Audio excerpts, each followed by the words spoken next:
We're in the galleries at the Getty Museum, and we're looking at one of the great treasures here, Van Gogh's Irises from 1889. We want to take a look at the painting thinking about its life and what's happened in the more than a century since Van Gogh painted it. Yes, it's extraordinary really when you look at works of art and think how they age, not that dissimilar to us as humans. And as much as we love the painting as it currently is now, we have recently carried out in-depth research and discovered that in fact there has been considerable fading of a particular red pigment called geranium lake. And that geranium lake was used with the blues to create wonderful violet colors. We know that Van Gogh was, like so many artists of the time, interested in scientific color theory and the idea that colors that are placed next to one another impact each other.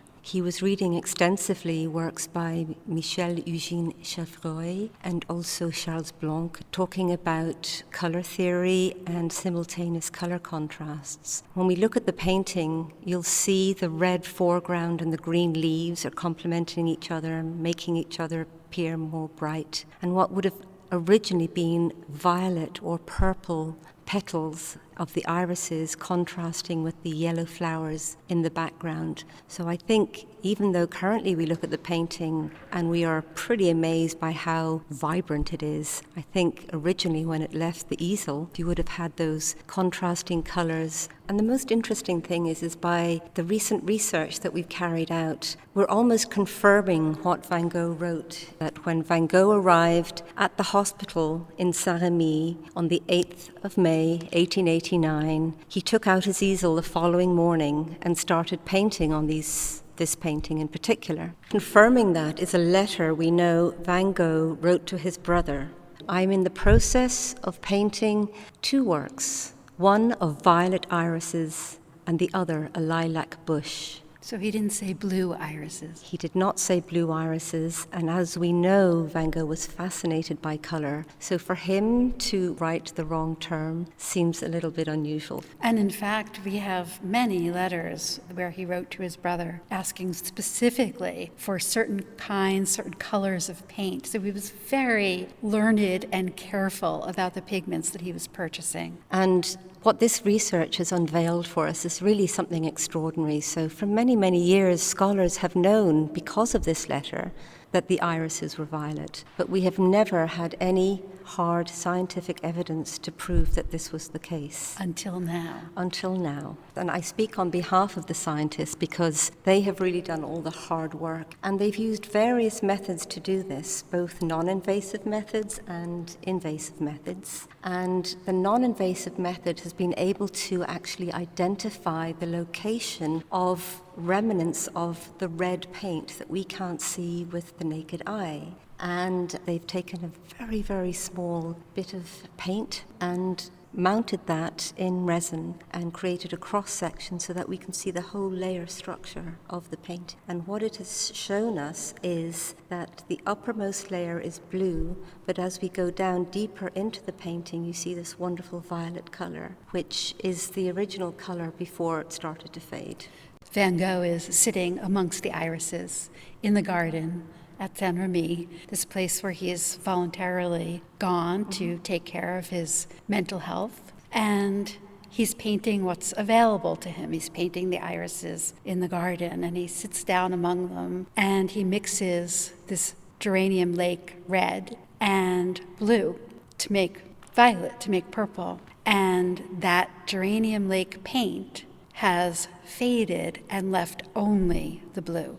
What we were able to find out from the analysis was that he used two types of blue. So it's a cobalt blue and an ultramarine. So many different shades and hues of violet would have been in these petals that we now see. And we can also see, by looking at the layers of paint, how some of the pigment that now looks a kind of muddy brown was once a brilliant orange. When you look up into the top left corner of the painting, you see this wonderful cluster of yellow flowers. And in some of them, you see a dark almost liver-coloured. It's sort of a nondescript colour. And what we discovered through close looking under the microscope at the painting, and also through pigment identification, is that there seems to be a very brilliant red that has discoloured to this dirty-looking brown. So you can imagine the centre of these flowers would have been quite brilliant, contrasting against the green. And that makes me wonder, what do we do in the museum when this is presented to the public? We have been working very, very closely with experts in multispectral imaging, experts in pigment identification, a colour scientist, and we are trying to simulate what we think would be a close rendition to how the painting looked when Van Gogh left, based on the science and the data we've collected from all the analysis, but also standing back and looking at this as an artistic piece. It was really a moment of experimentation and new colours that were coming out. So it was an incredibly exciting time. And I think Van Gogh's period in Paris opened an entire new world for him. He was mixing with the likes of Seurat and Signac and Gogh and Toulouse-Lautrec, and he was getting a lot of insight into these new materials. And I think he embraced it all. And then when he went down south, the amazing colours of Provence and the light really suited his style of painting and his colour palette.